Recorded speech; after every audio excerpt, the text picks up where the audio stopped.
So since For Honor just came out, I thought it would be a good time to make a video like this where I discuss some of the lesser known gameplay mechanics in the game, mostly for the beginners, but also for the people that have spent a lot more time in the game already.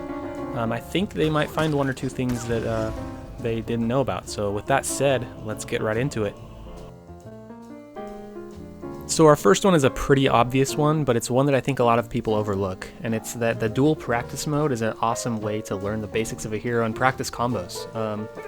I spend a lot of time in the Duel Practice Mode, even against the one with the level 0 bot. It's just, if you're trying to learn like a basic moveset for a hero, I don't think there's a better way to do it. And even if you're just goofing off in there, it's a really easy way to learn how different moves and combos flow into each other. All in all, I totally recommend it, and I think more people should spend more time in that mode. So my second thing is that stuns last longer when you throw your opponent into a wall. And basically, regular guard breaks stuns give you a guaranteed side heavy attack, but not a top heavy, which I'm sure a lot of you guys notice when you guard break someone and you go for a top heavy. A lot of times your opponent will still block it, and that's because the stun did last long enough. However, if you throw them into a wall, it stuns them for longer than if it was just a normal guard break stun.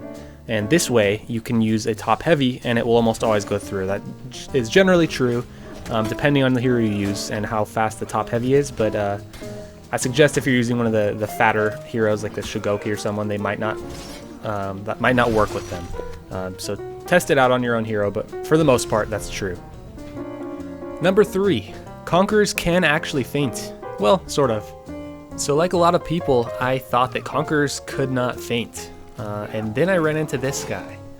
Now I thought I'd gotten pretty good against the Conqueror. Whenever they did that charge up heavy swing, I got to a place where I could probably parry that 9 times out of 10.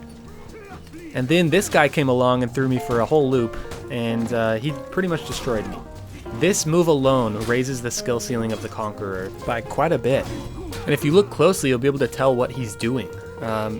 He's actually going into his bottom stance. The Conqueror has a 4th stance, which when they go down on their stance indicator, they go into kind of a turtle mode where they block every single incoming attack. So while they can't feint in the traditional sense of pressing the feint or cancel button, they can, quickly after releasing a heavy attack, they can quickly go into their downward stance. And that will cancel the attack. And sometimes it'll be pretty convincing too. Moving right along at number 4, is zoning attacks are a great tool for mixing up your moves in a duel. Do not forget about them.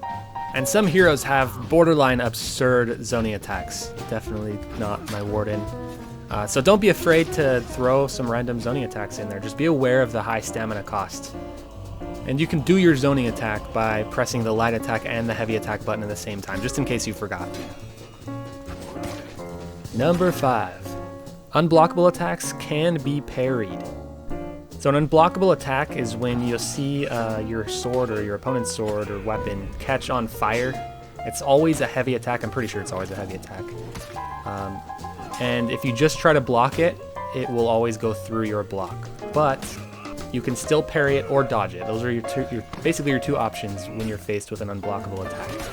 It's always better to try to parry it, of course. But the thing about that is, unblockable attacks can also be feinted or cancelled. So watch out for that once you get to your quote-unquote higher level gameplay opponents or whatever. I also wouldn't recommend using a whole lot of unblockable attacks as they're really easy to parry. They're telegraphed like crazy. So you'll be seeing a lot of people feinting them and transitioning them into another attack. In short, don't be frustrated when your unblockable attack doesn't go through. It's just because your opponent parried it because it was so telegraphed. Number 6. Guard breaking someone in the process of dashing will give you a guaranteed guard break. Now, what you may have already figured out is that there's kind of a crazy little rock, paper, scissors game within the combat of For Honor. What that means is every move you do has a counter and something that it counters. For example, guard breaking will always beat players that are overly defensive and don't know how to counter guard break, and it also beats people that dash a lot. And then of course, what beats a guard break is any form of attack and counter guard breaking. But there's a lot of people that don't know yet that a guard break will always beat a dash. It'll give you a free guard break basically. And of course you have to get your timing right, and when you do, you'll get in this kind of weird vacuum animation where you'll kind of suction into them even though they're dashing away or whatever. And that's because you interrupted their dash and guard broke them. It's a free guard break. Super crazy powerful. Try to use it and try to get that timing down because a lot of people don't know about it yet. What it won't beat is when someone rolls away. So if they're dashing, then you'll get the free guard break, but if they roll away, if they double tap the dash button, then your guard break will not go through. And finally at number 7, blocking attacks still does a tiny bit of chip damage. And this may not be always true. I don't know if it's different for light attacks or heavy attacks. And you'll mostly only notice it when you're at low health on your last bar. And if you block an attack, sometimes you'll notice your screen turns red, which signifies that you were down to your last bar. Even though you had a little bit of health above your last bar, suddenly you're down to your last bar after blocking an attack.